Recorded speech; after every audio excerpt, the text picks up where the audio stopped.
Le président de la division course de Honda, Koji Watanabe, a fait une déclaration très intéressante au milieu des spéculations sur la performance des moteurs pour ce nouveau règlement 2026. Ce n'était pas vraiment ce que les fans attendaient. En résumé, il a parlé, qu'il y a des problèmes. Sujet de la vidéo d'aujourd'hui.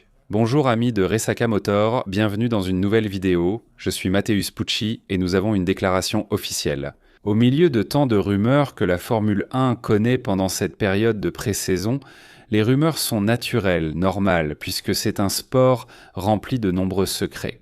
Alors les reporters, les journalistes et même les équipes elles-mêmes essaient d'en savoir plus sur leurs rivaux grâce à des informations qui fuitent ici et là. Et aussi au milieu de toutes ces rumeurs que nous voyons à propos d'un possible moteur Mercedes ou Red Bull. En utilisant une compression un peu différente, en passant les tests de la Fédération internationale de l'automobile, mais en obtenant plus de performance, tout devient très flou. On ne sait jamais ce qui est réellement vrai ou ce qui n'est qu'une invention. Quoi qu'il en soit, cette période de rumeurs est importante, car beaucoup de choses finissent par se confirmer. Et l'attente autour du moteur Aston Martin Honda est effectivement très grande, puisque Aston Martin a investi beaucoup d'argent dans ses installations. Et Honda, de son côté, a ce label de transformer l'équipe avec laquelle ils font ce partenariat en une équipe d'usine, une sorte d'équipe d'usine. Puisqu'elle est toujours concentrée sur cette équipe et ne produit pas de moteur pour une deuxième équipe, donc les rumeurs et les spéculations sont très courantes. Durant cette période, les attentes sont fortes, mais la déclaration officielle retient l'attention.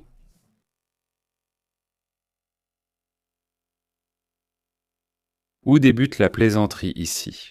Honda a publié sur les réseaux sociaux un teaser de son moteur 2026. Elle organisera un événement en janvier pour dévoiler le nouveau moteur, ce qui est inhabituel et suscite l'attente du public. Tout est très bien dans la foulée de cela. Koji Watanabe, le président de la division course, a dit qu'il cherche à s'adapter au style que Adrenaline souhaite, à ce qu'il attend en termes d'organisation du moteur avec le châssis, donc tout ce sur quoi Adrenaline travaille pour ce règlement 2026. C'est suivi de très près par Honda justement pour avoir la meilleure intégration de leur moteur, et Neil comme Honda ont déjà travaillé ensemble chez Red Bull. Ce qui ne devrait donc pas être quelque chose de très différent, ou du moins ce n'est pas une nouveauté. Les deux parties savent déjà comment chacun aime travailler, quels sont les objectifs, etc. Mais quand il dit qu'il travaille pour s'adapter, pour ajuster, oui, cela attire mon attention. Honda transforme quasiment Aston Martin en équipe d'usine, une intégration essentielle. Et eux, apparemment, ils vont beaucoup plus dans l'idée d'adapter le moteur à la voiture que de faire en sorte que la voiture s'adapte au moteur. Disons-le ainsi, faire en sorte que la voiture s'adapte au moteur. Et pourquoi est-ce que je parle de cela en 2014 lorsque nous avons eu le début de l'ère hybride ? Vous devez vous souvenir que le grand problème des équipes, en plus de la fiabilité des moteurs, était justement d'avoir cette solution moteur bien intégrée dans leur châssis. Les moteurs étant plus gros, il y a un problème de poids et il faut aussi les refroidir. Donc même les équipes qui avaient le moteur Mercedes, par exemple, qui était le meilleur moteur, avaient quand même une certaine difficulté à l'intégrer dans leur planification. Après avoir conçu toute la voiture et son concept, c'est seulement ensuite que vous recevez le moteur. Donc la première année de règlement finit par être très compliquée, surtout pour les équipes clientes, mais dans ce cas de Honda avec Aston Martin, ça ne devrait pas être compliqué. Ce n'est pas que Koji Watanabe ait dit qu'il y a effectivement un problème d'intégration, mais quand il dit qu'il cherche à s'adapter, ça me donne l'idée que ce modèle, que ce concept d'Adrian Newey a peut-être causé un certain mal de tête à Aston Martin en ce qui concerne son moteur. Et c'est une information, ou du moins une interprétation, très importante pour ce qui va suivre, de Koji Watanabe lui-même, pour que nous ne soyons pas perdus dans l'idée qu'il essaye de transmettre ici.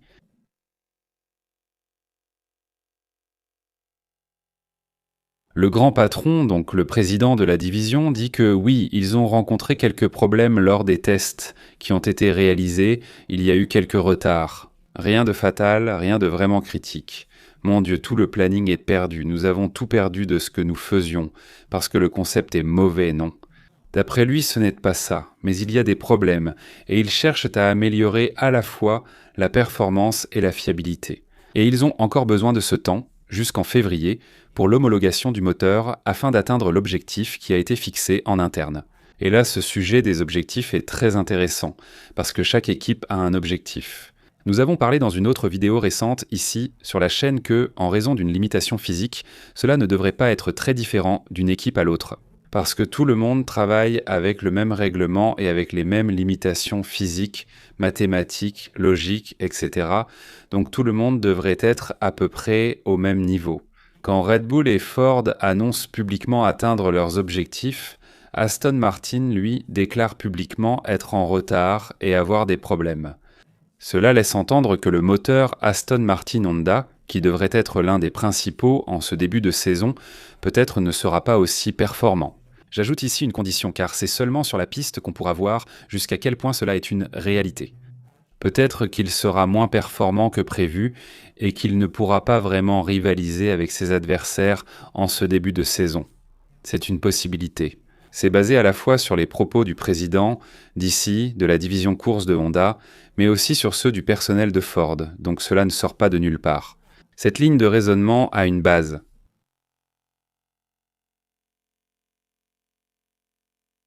Ce que je vois avec cette histoire, c'est que ce jeu en coulisses est un peu plus complexe que ce que nous imaginions au départ. La Mercedes, souvent considérée favorite, tempère et précise. Non, ce n'est pas vraiment ça. Tout va bien, mais il ne faut pas exagérer. La Red Bull, qu'on pensait moins performante, affirme avoir atteint ses objectifs. La Ferrari, nous n'avons pas vraiment quelque chose de plus concret à dire sur la Ferrari reste très discrète. Mais en même temps, nous avons une lutte en coulisses très intéressante, où Red Bull et Mercedes sont devenus le centre de l'attention. Parce qu'elle a un taux de compression différent, alors que Ferrari et Honda seraient un peu méfiantes, se disant « Attends, comment ça? Les gars y arrivent et pas moi ». Dans tout cela, il y a aussi Audi, qui reste une grande inconnue. Les rares informations dont nous disposons indiquent qu'il atteindrait également leurs objectifs. Mais en même temps, elle est considérée comme une équipe ou un constructeur un peu en dessous. Mais elle garde aussi un œil sur cette histoire de compression qui se passe chez Mercedes et chez Red Bull. Donc le scénario qui se dessine, ou du moins en théorie, c'est que Red Bull et Mercedes sont au-dessus de leurs rivaux. Et Honda, qui en théorie serait la deuxième dans la lutte des moteurs, reste un peu en retrait. Mais là, il y a un autre point que je ne peux pas laisser passer.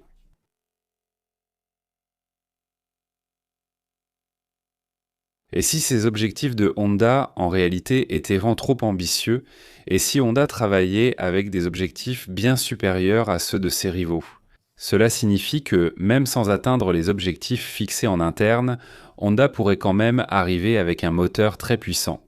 Et c'est très intéressant parce que lorsque les voitures iront sur la piste pour la première fois, maintenant, à la toute fin janvier, nous pourrons commencer à avoir un aperçu. Peut-être pas pour la performance pure, mais au moins vérifier la fiabilité de ces nouveaux moteurs, car sans fiabilité, il y aura forcément des pannes. Mais sur ce point précis, je crois que tu comprends ma façon de penser. Honda arrive avec une grande interrogation. Mais si l'objectif est bien au-dessus de ce qui était initialement prévu, alors mes amis, nous pourrons effectivement avoir une Honda forte. Donc tout n'est pas perdu, disons-le ainsi, je crois que Honda ne l'est pas. Elle ne devrait pas être trop en retrait, même si les propos du président sont effectivement préoccupants pour un nouveau règlement. Je veux connaître votre avis dans les commentaires. N'oubliez pas de vous abonner et d'activer la cloche pour ne rien manquer. Et ce qui était déjà bien est devenu encore meilleur. Paddock BR monte en niveau et c'est vous qui en profitez. Le lien est en description. Le code promo Resaka Motor offre toujours une réduction et la livraison gratuite sur des produits de qualité de toutes les équipes et pilotes. Cliquez sur ce lien. Ne manquez pas Instant Gaming pour jeux et cartes cadeaux, ni Evo Design pour des produits rendant comme ce casque derrière votre pilote préféré. Et Amorim Global pour l'assistance juridique internationale, un grand merci. Merci et à bientôt, à bientôt.